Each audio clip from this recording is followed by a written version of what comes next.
번갈아 교독해서 읽도록 하겠습니다. 사무엘상 9장 25절부터 10장 14절입니다. 제가 먼저 읽겠습니다. 그들이 산당에서 내려 성읍으로 들어가서는 사무엘이 사울과 함께 지붕에서 담화하고 그들이 일찍이 일어날새 동틀 때쯤이라. 사무엘이 지붕에서 사울을 불러 이르되 일어나라, 내가 너를 보내리라 하매 사울이 일어나고 그 두 사람 사울과 사무엘이 함께 밖으로 나가서 성읍 끝에 이름에 사무엘이 사울에게 이르되 사원에게 우리를 앞서게 하라 하니라. 사원이 앞서가므로 또 이르되 너는 이제 잠깐 서 있으라, 내가 하나님의 말씀을 내게 들려주리라 하더라. 이에 사무엘이 기름병을 가져다가 사울의 머리에 붓고 입맞추며 이르되 여호와께서 내게 기름을 부으사 그의 기업의 지도자로 삼지 아니하셨느냐. 내가 오늘 나를 떠나가다가 베냐민 경계 셀사에 있는 라헬의 묘실 곁에서 두 사람을 만나리니 그들이 내게 이르기를 내가 찾으러 갔던 암나기를 찾은지라. 내 아버지가 암나기를 염려는 놓았으나 너희로 말미암아 걱정하여 이르되 내 아들을 위하여 어찌하리우 하더라 할 것이요. 내가 거기서 더 나아가서 다볼 상수리 나무에 이르며 거기서 하나님을 배우려고 베델로 올라가는 세 사람을 만나리니 한 사람은 염소 새끼 셋을 이끌었고 한 사람은 떡 세 덩이를 가졌고 한 사람은 포도주 한 가죽 부대를 가진지라. 그들이 내게 문안하고 떡 두 덩이를 주겠고 너는 그의 손에서 받으리라. 그 후에 내가 하나님의 산에 이르리니 그곳에는 블레셋 사람들의 영문이 있느니라. 내가 그리로 가서 그 성읍으로 들어갈 때에 선지자의 무리가 산당에서부터 비파와 소고와 저와 수금을 앞세우고 예언하며 내려오는 것을 만날 것이요. 내게는 여호와의 영이 크게 임하리니 너도 그들과 함께 예언을 하고 변하여 새 사람이 되리라. 이 징조가 내게 임하거든 너는 기회를 따라 행하라. 하나님이 너와 함께 하시느니라. 너는 나보다 앞서 길갈로 내려가라. 내가 네게로 내려가서 번제와 화목제를 드리니 내가 네게 가서 내가 행할 것을 가르칠 때까지 7일 동안 기다리라. 그가 사무엘에게서 떠나려고 몸을 돌이킬 때 하나님이 새 마음을 주셨고 그날 그 징조도 다 응하니라. 그들이 산에 이를 때 선지자의 무리가 그를 영접하고 하나님의 영이 사울에게 크게 임함으로 그가 그들 중에서 예언을 하니 전에 사울을 알던 모든 사람들이 사울이 선지자들과 함께 예언함을 보고 서로 이르되 기스의 아들에게 무슨 일이 일어났느냐, 사울도 선지자들 중에 있느냐 하고 그곳에 어떤 사람은 말하 이르되 그들의 아버지가 누구냐 한지라. 그러므로 속담이 되어 이르되 사울도 선지자 중에 있느라 하더라. 사울이 예언하기를 마치고 산당으로 가니라. 아멘. 지난주 우리는 암나기를 찾으려는 그 사울과 사울의 그 종에 대한 이야기를 살펴보았습니다. 베냐민 지파 기스의 손자 사울은 몰락한 지파의 몰락한 가문의 장손이었습니다. 그래서 변변찮은 직업도 없이 목동으로서 잃어버린 암나기를 며칠째 찾아다녀야 했습니다. 그는 자신의 가치를 스스로에 대해 스스로 가지고 있는 가치보다 스스로에 대한 평가가 낮은, 즉 자존감이 낮은 사람이었고 여러모로 판단력이나 행동력이 부족한 친구였습니다. 그러나 우리가 연약할수록 하나님이 쓰시기에 좋은 도구라는 사실을 잊어서는 안 됩니다. 나의 모자란 부분만큼 주님이 채워주신, 아니 더 채워주실 것이기 때문입니다. 물론 모자라다고 해서 하나님이 다 쓰기 좋은 도구라 재료라는 말은 아닙니다. 내가 내 자아로 내 주권을 꼭 쥐고 놓지 않으면 아무리 모자라고 연약할지라도 여전히 모자라고 연약하며 똥꼬집까지 있는 것입니다. 반면 나를 내려놓고 주님이 일하시기에 온전한 도구로 주님께 맡기면 주님은 역사하시고 놀라운 주님의 사역에 우리가 동참하게 되는 것입니다.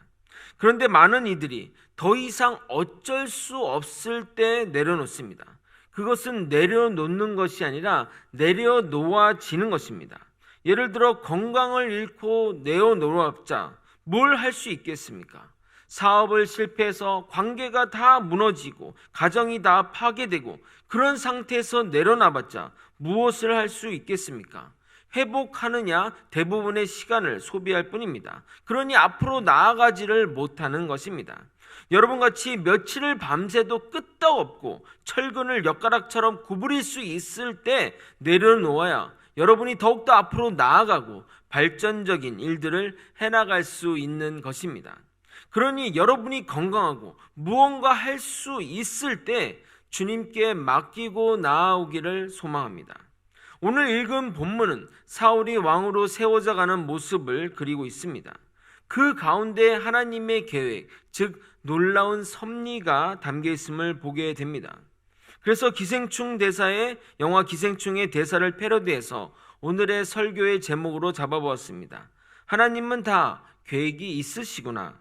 사울을 왕으로 세우기 위해 하나님이 계획하신 것을 하나씩 살펴봄으로써 주님께 붙들린 자의 삶이 어떤지 생각해보는 시간이 되길 소망합니다.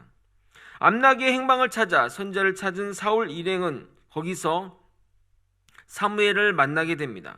하나님은 전날 사무엘에게 나타나셔서 사울이 자신을 찾아올 줄 알았던 사무엘은 이스라엘이 백성들이 사모하는 자, 이스라엘이 간절히 찾는 자가 당신 사울이라고 말하게 됩니다. 그러자 사울은 자신감 없는 말투로 어찌하여 나한테 그런 말씀을 하시냐며 놀리지 말라고 답변을 하게 됩니다. 이에 사무엘은 그의 사기를 불어넣고자 그와 함께 같은 상석에서 정말 가장 고기의 값진 부위를 함께 나누게 됩니다. 그리고 식사가 마친 후에 그들은 옥상에 올라가서 옥상 담화를 나누게 됩니다. 그리고 다음 날이 되어 사울 일행이 출발하게 될 쯤에 사환을 물리고 사울에게 하나님의 말씀을 전하게 됩니다. 그리고 사무엘은 사울의 머리에 기름을 붓고 안수함으로 그를 인치게 됩니다. 여러분, 기름 부음이라는 것의 영어 표현이 무엇인지 아십니까? 여러분이 좋아하는 CCM, 어노이팅이 바로 그 표현입니다. 그냥 상식적으로 말씀드린 것입니다. 이 기름 부음, 어노이팅의 의미가 무엇인지 우리가 한번 살펴보도록 하겠습니다. 기름을 붓는 행위는 기름 붓는 사람의 권한을 부음 받은 사람에게 이양하는 의미이며 동일한 힘과 권력을 사용할 수 있다는 의미가 담겨 있습니다. 그러므로 사무엘에게 부여된 임무를 사울에게 이양하며 동시에 그에 합당한 능력과 힘을 부여하는 것입니다. 그러나 사무엘은 하나님의 대리자입니다. 그러므로 사울은 사무엘을 통해서 하나님께 언약적 직무를 부여받은 것이고 여호와의 대리인으로서 역할을 감당해야 하는 겁니다. 그러므로 이 기름 부음은 언약적 관계를 전제로 하기 때문에 언약에 대한 순종이 요구되고 순종하지 않을 경우에는 언약이 파괴되며 이 기름 부음의 의미가 사라지게 되는 겁니다. 쉽게 말해서 하나님이 사울을 왕으로 세웠고 이어서 왕의 권한이 주어졌는데 그 권한을 지속하기 위해서는 하나님의 말씀에 순종해야 하는 의무가 주어진 것입니다. 순종하지 않으면 더 이상 하나님의 기름 부은 왕이 되지 않습니다. 그래서 사울에게 가장 중요한 포인트가 바로 순종인 것입니다. 이어서 사무엘은 사울에게 당신이 하나님으로부터 기름 부음 받은 증거를 3가지를 말하게 됩니다. 원래 성경 본에는 그 이후에 마지막에 3가지가 이렇다라고 얘기하는데 어떤 성경 번역 사본에는 친절하게 서두에 이렇게 말하게 됩니다. 내가 너에게 3가지 징조를 보이겠으니 그것을 따라 믿으라고 말한다고 쓰여있는 사본들이 있다는 겁니다. 이 3가지 증거, 이 사울에게 주는 이 3가지 증거는 2가지 측면에서 중요합니다. 첫 번째는 사울을 확신시키기 위해서입니다. 사울 본인은 이스라엘 왕으로 세워지는 것에 도저히 믿지 못하는 상황입니다. 생각해 보십시오. 반에서 꼴찌하던 애를 갑자기 서울대 수석 합격시킨다고 한다면 그 말이 기분 좋은 말일지라도 그 말을 믿고 싶을지라도 믿기는 쉽지 않을 것입니다. 그래서 사울에게 이러한 징조가 따라오면 하나님이 너를 이스라엘의 통치자로 세운 것을 믿으라고 알려주는 것입니다. 2번째는 이러한 과정을 통해서 사울이 기름 부은 자로서 세워져 나는 과정을 겪게 되는 겁니다.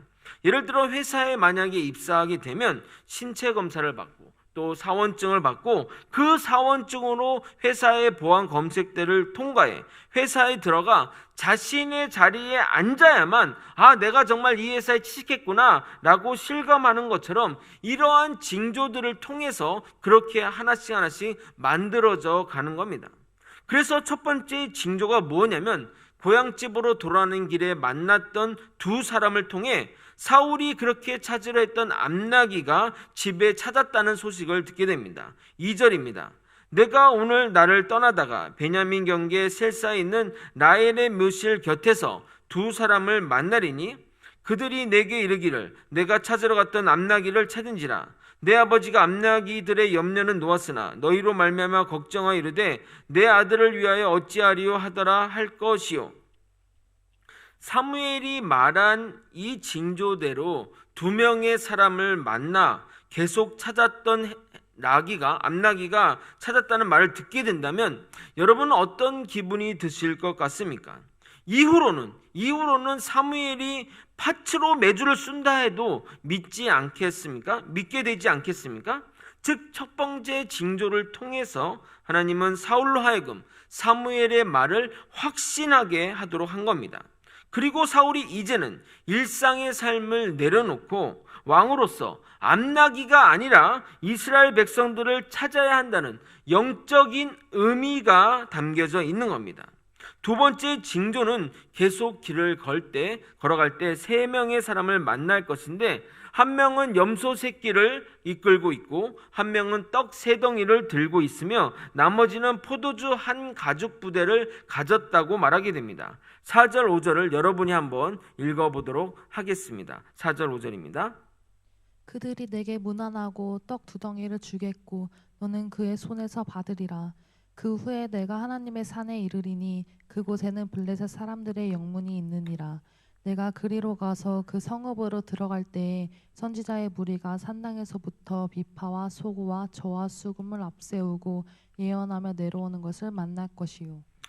사무엘은 사울에게 그들이 만날 장소가 다볼 상수리 나무라는 장소까지 정확히 알려줌으로써 이것이 우연이 아님을 말해줍니다. 그런데 여러분, 이 베델로 올라가는 세 사람은 누구이며 도대체 무엇을 하러 가는 것일까요? 베델은 야곱의 사다리로 유명한 지역으로서 야곱이 제단을 쌓은 이후부터 예배의 중심 처소가 되게 됩니다. 또한 그들이 가지고 있는 물건들은 하나님께 드리는 희생 제사물입니다. 그러므로 그들은 하나님께 제사 드리러, 즉 예배하러 간 자들입니다. 그런데 왜 그들은 뜬금없이 사울에게 인사하고 떡 두 덩이를 주는 것일까요? 떡과 포도주와 염소 새끼는 하나님께 드리는 제사 제물임과 동시에 왕에게 드리는 예물이기도 합니다. 후에 보게 되면 다윗의 아버지 이새가 사울 왕에 나아가는 다윗을 보고 위에 세 가지 것을 가지고 가라고 하는 데에서도 이 세 예물이 나오게 됩니다. 사무엘상 16장 19절 20절을 읽어드리도록 하겠습니다. 사울이 이에 전령들을 이새에게 보내어 이르되 양치는 내 아들 다윗을 내게 보내라 하매 이새가 떡과 한 가죽 부대의 포도주와 염소 새끼를 나귀에 실리고 그의 아들 다윗을 시켜 사울에게 보내니 그러므로 이스라엘 왕으로 세움을 받은 사울에게 길 가던 세 사람이 왕에 대한 합당한 예물과 예의를 드림으로써 사울로 하여금 자신이 왕이 될 것을 확신토록 하기 위한 것입니다. 마지막으로 세 번째 징조이자 사울을 왕으로 세우기 위한 필요한 절차가 진행되게 됩니다. 하나님의 영이 그에게 내려 그가 새 사람이 될 것을 말하게 됩니다. 6절입니다. 내게는 여호와 영이 크게 임하리니 너도 그들과 함께 예언을 하고 변하여 새 사람이 되리라. 성령이 그에게 임하여 과거와는 다른 새로운 사람으로 탁월한 능력을 가진 왕으로 변하게 될 것을 말한 것입니다. 이 모든 것이 그가 기름 부음을 받았음을 증거하는 징조이자 그를 왕으로 세워 나가는 과정인 것입니다. 그런 그에게 마지막으로 하나님은 축복의 메시지를 전하게 됩니다. 그 축복의 메시지는 하나님이 너와 함께 하시겠다는 약속입니다. 이러한 약속은 하나님께 부름받은 자들에게 공통적으로 주어지는 약속의 말씀입니다. 7절을 읽어보도록 하겠습니다. 이 징조가 내게 임하거든 너는 기회를 따라 행하라. 하나님이 너와 함께 하시느니라. 이어서 여러분 10절과 11절을 여러분이 한번 읽어보도록 하겠습니다. 10절과 11절입니다. 시작. 그들이 산에 이를 때에 선지자의 무리가 그를 영접하고 하나님의 영이 사울에게 크게 임함으로 그가 그들 중에서 예언을 하니 전에 사울을 알던 모든 사람들이 사울이 선지자들과 함께 예언함을 보고 서로 이르되 기스의 아들에게 무슨 일이 일어났느냐 사울도 선지자들 중에 있느냐 하고.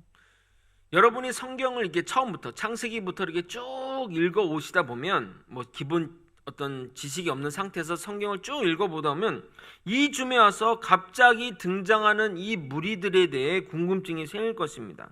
아니, 이 선지자 무리들은 누구지? 이들의 정체가 뭐지? 왜 이들을 모아서 이렇게 하는 것일까? 라는 의문들이 당연히 들 것입니다. 왜냐하면 그 전에는 나오지 않던 사람들이기 때문입니다. 이들이 누구인지 먼저 설명드리도록 하겠습니다. 하나님은 왕을 맡기 위해 사무엘을 먼저 준비시켰고 그리고 이어서 사울을 준비시키면서 이와 더불어 왕 제도의 안정장치를 두게 됩니다. 바로 그들이 선지자들입니다. 왕 제도는 반드시 독재의 길로 갈 수밖에 없습니다. 존 달버그 액턴경은 이런 유명한 말을 남겼습니다. 절대 권력은 절대 부패한다는 말입니다. 이 말은 정말 성경적인 말이기도 합니다. 자신의 위에 아무도 없다고 생각하면 인간은 반드시 자기가 그 신의 자리에 올라서게 됩니다. 역사를 보게 되면 모든 절대 권력의 왕들은 자신을 신으로 만들었던 것처럼 인간은 끊임없이 신의 자리를 노리고 신이 되려고 합니다. 그것이 원죄의 이유이기도 한 것입니다.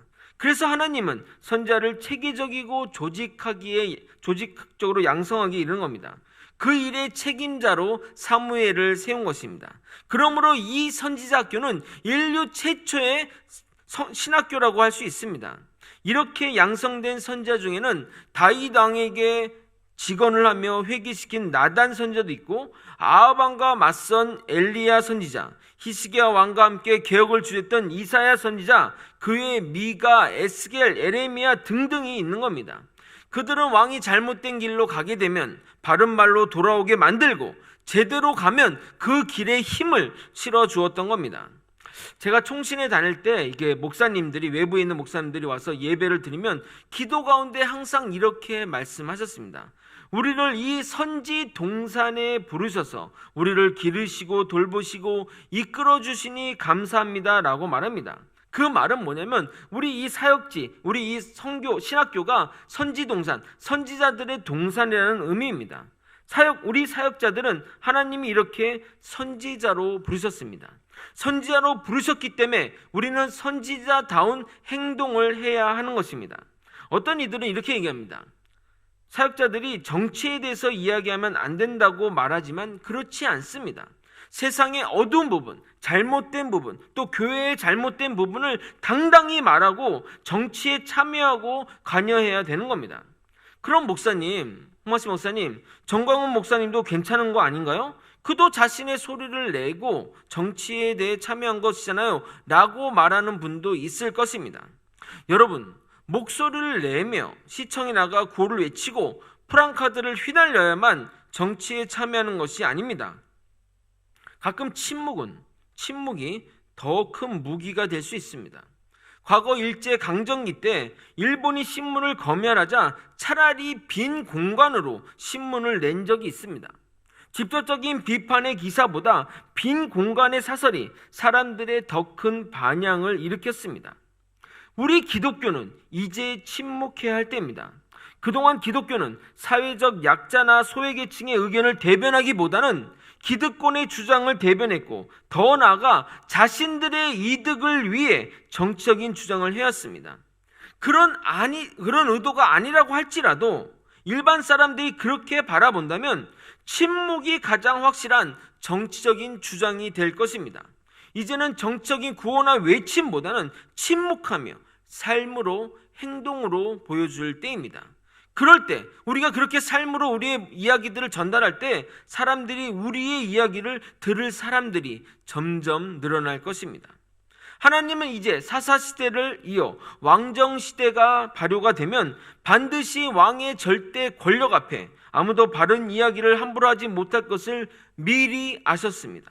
그래서 어떤 편에도 서지 않으며 바른 말을 목숨 걸고 할 사람들을 사무엘을 통해 훈련시킨 겁니다. 훈련된 그들은 제도권 안에 들어가 활동하며 왕과 권력층에 직언을 하고 제도권 밖에서는 백성들을 계도하고 바른 길로 인도하는 역할을 감당한 것입니다. 이스라엘 백성들은 하나님의 통치를 거부하고 인간 왕을 세워 인간의 통치, 즉 스스로의 통치를 추구하였습니다. 왕정제도의 여러 가지 제약과 문제점, 심지어 자신들이 왕으로 인해 더욱 고난받는 상황임에도 불구하고 하나님을 벗어나고자 최악의 선택을 한 것입니다. 더 비극은 뭔지 아십니까? 자신이 어떤 선택을 했고 어떤 결과가 나올지도 모르고 한 선택입니다. 인간이 매우 똑똑한 것, 그리고 똑똑하게 판단한 것 같지만 전혀 그렇지 않습니다. 인간들이 얼마나 어리석은 판단을 잘하는지 우리는 얼마나 많이 보게 되는지 모릅니다. 여러분, 기후 문제만 해도 몇십 년 전부터 지구온난화를 이야기했지만 자국의 이익을 최우선하더니 지금의 지경에 이르게 된 겁니다. 여러분, 한번 사진을 몇 장 한번 나누도록 하겠습니다. 2009년의 모습과 2019년 10년 만에 변해진 모습입니다. 또 사진 볼까요? 저게 그 빙하의 모습인데 지금 이제 바다로 변했습니다. 그 푸른 초원이 저렇게 변했고 저렇게 호수가 많던 지역이 저렇게 삐쩍 마른 공허한 지역으로 변했습니다. 마지막은 더 충격적입니다. 2009년의 곰의 모습이지만 2019년은 더 이상 먹을 것을 찾지 못한 삐쩍 마른 곰의 모습으로 변해 있다는 겁니다. 우리 대한민국도 아열대 기후로 변한 지 오래입니다. 겨울이 춥지 않고 여름에는 무슨 그 열대 우림처럼 비가 45일 이상 쏟아집니다. 사태의 심각성을 깨달은 세계가 이제 뭔가를 마련하려고 하지만 의견이 좁아지지 않습니다. 더 이상 손을 쓸 수 없을 때 돌이키지만 너무 늦지 않기를 정말 간절히 소망해 봅니다. 인간들은 하나님 대신 인간 왕의 통치받기를 소망했습니다. 그러나 하나님은 인간들의 어리석은 결정에도 그것들을 보완할 조치들을 준비해 놓으셨다는 것입니다. 위에 언급한 대로 이 모든 것을 하나님이 다 계획하신 겁니다. 물론 하나님은 우리의 모든 무책임한 행동에 대해 책임지시는 것은 아닙니다. 임의로 한 것에 대해서는 반드시 책임을 묻지만 하나님이 허락하신 그 것에는 하나님이 책임지는 분도 있으시다는 겁니다. 즉 뭐냐면 하나님도 계획이 있으시다는 겁니다. 그래서 인간은 자신의 계획대로 자신의 머리를 써서 앞으로 나아가지만 그 모든 것을 하나님이 인도하신다는 그 고백이 나오게 되는 겁니다. 잠언 16장 9절입니다. 사람이 마음으로 자기의 길을 계획할지라도 그 걸음을 인도하시는 이는 여호와시니라. 제가 항상 여러분에게 강조하고 여러분에게 항상 말하는 것이 바로 이 내용입니다. 여러분, 믿음의 정의가 대단한 것이 결코 아닙니다. 살아계신 하나님이 나에 대한 계획이 있음을 믿는 것이 믿음이라고 계속해서 강조했습니다. 정말 여러분이 이것에 대한 확실한 믿음이 있다면 우리 삶의 어떤 절반 이상의 고민들은 해결이 다 될 것입니다. 담임 목사님이 다니엘 기도회를 전 교회적으로 추진하면서 저도 처음으로 다니엘 기도회를 듣게 되었습니다. 다니엘 기도회 간증을 들으면서 깨달은 것이 있었습니다. 하나님의 살아계심을 증거하는데 간증보다 더 좋은 것이 없구나라는 생각 말입니다. 10편의 잘 준비된 설교보다 한 사람의 진실된 간증이 더 파급력과 영향력이 있구나라는 생각을 하게 됐습니다. 그래서 오늘 제가 여러분에게 말한 그 설교의 내용이 담겨있는 간증을 여러분과 나누고자 합니다. 1시간이 넘는 간증이라 다 나눌 수 없고 제가 말로 간단히 설명한 다음에 중요 영상들만 보도록 하겠습니다. 어린 시절 그 주인공, 간증의 주인공은 어린 시절 부모님이 이혼했고 아버지를 따라 살게 되었습니다. 그래서 그 주인공은 새엄마 밑에서 자라나야 했습니다. 정말 어떤 소설의 주인공, 소설의 이야기처럼 새엄마는 아이들에게 학대를 했고 하루라도 매를 맞지 않은 날이 없으며 매가 부러져야 매질이 끝났다고 합니다. 엄마의 강압에 의해 대학교도 중간에 중퇴하였으며 결국 사회적으로 보면 고등학교 졸업장이 다인 정윤선 자매는 모든 일이 개척의 상황이었습니다. 다행히 목소리가 좋아 온누리교회 행정 및 찬양 간사로 일하게 되었고 거기서 남편도 만나게 되었습니다. 그러나 결혼한 남편은 얼마 안 있어 뇌종양이 발견되었고 수술 후유증으로 집에서 1년 넘게 투병해야 했습니다. 그래서 그녀가 그 삶을 이끌어가는 내용들이 간증으로 되어 있습니다. 그 영상 시간을 좀 줄이기 위해 그 1.3배속으로 제가 했으니 양해하고 들었으면 좋겠습니다. 영상을 한번 보겠습니다. 저는 그렇게 생각했어요. 사실 저는 그때 누군가에게 도움을 요청할 힘도 없었고 저에게는 엄마가 전부였었기 때문에 그런 생각을 감히 할 수도 없었어요. 누군가 가르쳐줬으면 아마 했을 수도 있는데 저는 엄마를 선택하기로 선택했고 동생은 엄마를 대적하기로 선택을 한 거예요. 그런데 여러분, 우리가 삶을 살면서 정말 많은 선택을 하게 되잖아요. 그 선택을 할 때 이것이 옳은 선택이고 저것이 나쁜 선택이었다고 과연 하나님께서 그렇게 말씀하실까라는 생각을 해보았습니다. 어제 동생과 나눈 대화에서 나왔던 결론은 하나님은 참 선하신 분이시구나. 나는 그런 선택을 했고 너는 그런 선택을 했는데 그런 우리를 이렇게 지금도 잘 살게 하시고 그리고 5년 전에 저희 어머니는 두 사위들 앞에서 눈물로 저와 동생에게 용서를 구하셨거든요. 내가 자네들 앞에서 미안하네. 내가 윤선이와 윤미에게 그렇게 상처를 줬던 거 나는 정말 몰랐네. 정말 미안하네. 우시면서 저와 동생에게 미안하다고 사과를 하셨거든요. 그렇게 엄마와 회복이 되었고 저는 하나님은 정말 선하신 분이라고 생각을 해요. 절대 나의 삶을 망하게 하시지 않는 분이라고 생각을 합니다. 망하게 한다는 거가 나를 재정적으로 궁핍하게 하고 나를 어떤 이렇게 그렇게 나락으로 떨어뜨리는 그런 망함이 아니라 나의 생각과 내가 가지고 있는 정체성, 그러한 마음들에 대해서 내가 무너지지 않고 온전히 하나님을 계속 붙들 수 있게 하는 그런 선하신 분이라고 생각하고 나와 또 여러분들이 그것이 옳은 선택이었든 세상 사람들이 봤을 때 아니야 그런 선택을 하지 말았어야지 어떠한 이야기를 하든 여러분들의 모든 선택에 대해서 하나님은 존중하시고 그 선택에 대해서 선한 길로 인도하시는 분이라고 저는 어제 동생과 정의를 내렸습니다. 제가 가정의 경제를 책임져야 되는 상황이 되어버린 거예요. 남편도 돌봐야 되고 또 아이도 아직 돌이 안 되었을 때였기 때문에 제가 할 수 있는 일은 새벽에 할 수 있는 일을 찾아야 되는 것밖에 없었어요. 아무리 찾아봐도 제가 할 수 있는 일은 컴퓨터로 하는 것밖에 없겠더라고요. 그래서 시작한 게 디자인이었어요. 디자인 전공을 해서 시작한 것도 아니고 제가 디자인을 너무 좋아해서 시작한 게 아니었어요. 그 낭떠러지에 제가 몰렸을 때 선택할 수밖에 없었던 것이 디자인이었습니다. 그런데 그것마저 저는 너무 감사하더라고요. 우리 집에 컴퓨터가 있어서 내가 할 수 있고 그리고 정말 많은 사람들이 강의를 인터넷에 올려놨어요. 독학하기 시작했어요. 어떻게든 내가 생계를 책임져야 되니까 새벽에 다 자면 독학했어요. 열심히 공부했고 열심히 그걸 하나하나 배웠어요. 그러면서 제 이름 앞에 디자이너라고 붙이는 게 정말로 너무나 쑥스럽고 부끄러웠지만 자신감을 가지고 디자이너 정윤선이라는 명함까지 만들었어요. 청년들, 여러분들 자신 스스로를 인정하지 않으면 다른 사람 절대 인정해주지 않아요. 내가 먼저 하나님께서 나에게 이 거저준 게 아니거든요. 은혜거든요. 값없이 주어진 은혜거든요. 그런 본인 스스로를 값없다 하지 말아야 돼요. 저는 제 이름 앞에 디자이너라고 붙였고 많은 사람들 앞에 디자이너 정윤선입니다라고 자신 있게 소개하고 다녔어요. 포트폴리오가 하나도 없어서 아무 곳에서 일이 들어오지 않았지만 나름 열심히 포트폴리오도 만들어봤어요. 우리 교회에서 하는 행사처럼 한번 만들어봐야지 하면서 그거를 제 개인 블로그에 올리고 그러면서 저에게 소망이 생기더라고요.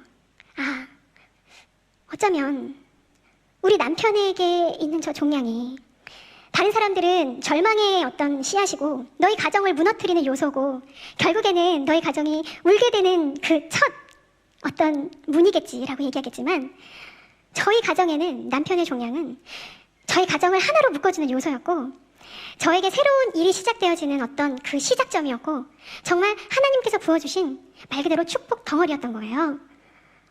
그렇게 시작했고 지금은 10명의 직원이 있는 디자인 사무실을 운영하게 되었습니다.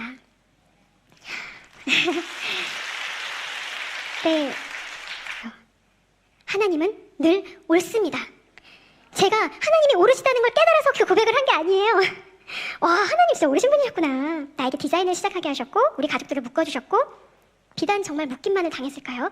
많이 힘들었어요. 저희 어머니는 아픔을 겪으셨고 지금도 심장이 벌컥벌컥 뛰시고, 저희 친어머니도 저희에게 그렇게 아프게 하시고 그렇게 하신 어떤 대가로 정신과 약을 드시고 계시고, 저와 동생도 그러한 어떤 아픔 기억 가운데 있고 생각만 해도 눈물이 나고, 하나님이 옳으시다는 것을 정말 옳으셔서 옳으시다가 아니라 옳으시다라고 결정하기로 결정한 거예요. 그리고 하나님께 고백했어요. 하나님, 제가 하나님의 옳으심을 결정하겠습니다. 하나님은 늘 옳으신 분이십니다. 그 하나님께서 제 삶을 통해, 제 인생을 통해 하나님의 옳으심을 증명해 주세요.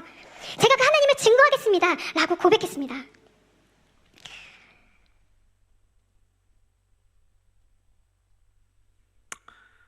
저는 이 간증을 보면서 그녀의 성공을 이야기하고자 하는 것이 아닙니다. 절망의 상황 가운데 긍정의 힘으로 이겨내어 끝내 저 자리에 선 것을 이야기하고자 하는 것도 아닙니다. 그녀는 모든 선택 가운데 하나님의 일하심을 믿었고 자신의 머리로 이해되지는 않았지만 그럼에도 불구하고 하나님은 선하신 분이라 믿기로 결심한 것, 그래서 이제부터 나의 삶이 하나님이 선하신 분이라는 것을 증거하는 삶이 되기로 결단하며 더 최선의 삶을 살기로 다짐하는 부분을 나누고 싶었던 것입니다. 수많은 사람들은 이렇게 이야기합니다. 하나님이 살아계심을 내가 경험한다면, 아니 하나님이 나에게 간단하게 알려만 주셔도 어떠한 위험과 고난이 와도 참겠다고 말합니다. 그러나 대부분의 사람들이 그런 직접적인 사인이나 확신을 받지 못했습니다. 그러나 돌이켜보니, 자신의 모든 삶을 돌이켜보니 하나님의 간섭과 일하심을 부정하지 못하겠다고 말한다는 겁니다. 다니엘 기도의 간증의 대부분도 그렇습니다. 하나님의 은혜로 이 자리에 서게 되었다고 고백하는 겁니다. 하나님의 인도함을 받지 못했다는, 받지 않는 믿음의 사람은 단 한 명도 없습니다. 아마도 여러분이 이 믿음의 길을 가시게 되면 모두 다 그렇게 간증하실 것입니다. 좋은 게 좋은 거니 그냥 다 그렇게 치부하자라고 하는 것이 절대 아닙니다. 정말 그들은 진심으로 그렇게 고백합니다. 돌이켜보니, 내 인생을 돌이켜보니 하나님의 은혜가 아니었으면 이 길에, 이 자리에 오지 못했다고 말하게 된다는 겁니다. 정말 여러분이 이 은혜의 길에서 이탈하지 않기를 간절히 소망합니다. 말씀을 정리하겠습니다. 이스라엘 백성들은 하나님을 버리고 인간왕을 세워달라고 사무엘에게 요청했습니다. 인간들은 자신의 선택들이 어떤 결과를 낳는지 모른 채 그렇게 결정한 것입니다. 그러나 하나님은 자신을 버리고 인간왕을 선택하는 인간의 어리석은 계획을 아심에도 불구하고 허락하십니다. 그런데 그것은 결코 네 멋대로 해, 네가 마음대로 하고 싶은 대로 해 라는 자유방임이 아니었습니다. 허락하셨기에 그 모든 준비를 하나님은 하셨다는 겁니다. 사무엘을 통해 왕을 세우시고 세운 사울을 합당한 왕으로 준비시켰습니다. 더 나아가 왕 제도로 인해 고통받는 백성들을 위해 걱정하여 왕 제도의 보완책으로 선지자를 양성하였습니다. 이렇게 양성된 선지자는 제도권에 들어가 왕에게 직언을 함으로 바른 길로 인도하였고, 제도권 밖에서는 백성들을 말씀으로 가르쳐 바른 길로 가게 하였습니다. 하나님은 다 계획이 있으십니다. 이처럼 하나님은 우리에 대한 계획도 있으십니다. 믿는 자 한 명 한 명 모두의 계획이 있으십니다. 하나님은 나의 모든 것을 지으시고 어머니 태에서 나를 아신다고 얘기합니다. 시편 기자는 이렇게 고백합니다. 시편 139편 13절입니다. 주께서 내 내장을 지으시고 나를 모태에서 나를 만드셨나이다. 물론 우리는 하나님이 날 향한 그 계획의 크기와 방향이 어떻게 될지 전혀 알지 못합니다. 그러나 세월이 지나 하나님의 인도하심을 받은 인생을 돌아보면 하나님의 철저한 간섭을 부정할 수 없습니다. 심지어 이 고난의 형태로 오는 것들도 주님의 은혜였음을 깨닫게 된 날이 반드시 여러분에게 올 것입니다. 하나님의 계획과 뜻을 내 스스로 판단하여 하나님 없다, 하나님과 나는 상관없다 말하는 어리석은 자가 되어 원망과 절망으로 헛된 시간을 보내지 않고 주님이 정말 내 삶을 이끄심을 깨달아 주님의 인도함을 받아 살아가는 축복의 자녀가 되는 저와 여러분이 되시길 예수님의 이름으로 소망합니다. 우리도 함께 찬양하시겠습니다. 윤선